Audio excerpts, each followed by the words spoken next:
Hello friends, സുഗമോ ദേവിയിൽ ദേവിക്ക് ആശ്വാസമായി ആ ഒരാൾ വീണ്ടും എത്തുന്നു. അതെ പ്രേക്ഷകരെ, ദേവിക ഇപ്പോൾ ഭയങ്കര സങ്കടത്തിൽ തന്നെയാണ് അല്ലെ. വീണ്ടും നമ്മുടെ അരുന്ധതി വിളിച്ചിട്ട് ദേവികയുടെ അടുത്ത് ഹോസ്പിറ്റലിലേക്ക് വരാൻ പറയുന്നുണ്ട്.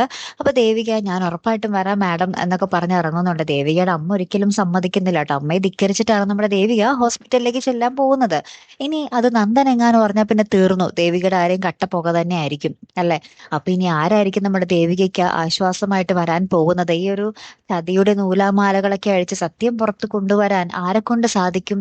നിങ്ങൾക്ക് ആരെയാ തോന്നുന്നത്? നമ്മുടെ തനുജ വന്നാൽ അടിപൊളിയായിരിക്കും അല്ലെ. നമ്മുടെ തനുജ നമ്മുടെ അരുന്ധതി ആരാണെന്നുള്ളൊരു എന്താ പറയാ, അരുന്ധതിയുടെ പിന്നിലെ ആ ഒരു ചതി നമ്മുടെ തനുജ കണ്ടെത്തുകയും എന്താണ് അവിടെ സംഭവിച്ചത്, ഋഷിക്ക് എന്താ സംഭവിച്ചത് നമ്മുടെ തനുജ അന്വേഷിച്ചറിയുകയും പിന്നീട് നമ്മുടെ തനുജ തന്നെയായിരിക്കും നമ്മുടെ നന്ദന്റെ അടുത്ത് വന്ന കാര്യങ്ങളൊക്കെ പറയുന്നത്. ദേവിക ശുശ്രൂഷിക്കുകയാണ് ആ ചെറുക്കൻ ഇങ്ങനെ പണ്ട് ഒരു അപകടം പറ്റിയ പയ്യനാണ് എന്നൊക്കെ പറഞ്ഞിട്ട് നമ്മുടെ തനുജയായിരിക്കും ആ കാര്യം നമ്മുടെ ദേവികയ്ക്ക് തുറന്നു പറയാൻ പറ്റാത്ത കാര്യം തുറന്നു പറയുന്നു കേട്ടോ. അങ്ങനെ നമ്മുടെ തനുജ വഴി നന്ദൻ സത്യങ്ങളൊക്കെ അറിഞ്ഞ നമ്മുടെ ദേവികയെ വീണ്ടും ചേർത്ത് പിടിക്കുന്ന ഒരു നിമിഷങ്ങളൊക്കെ തന്നെയാട്ടോ കൂട്ടുകാരെ വരാൻ പോകുന്നതേ.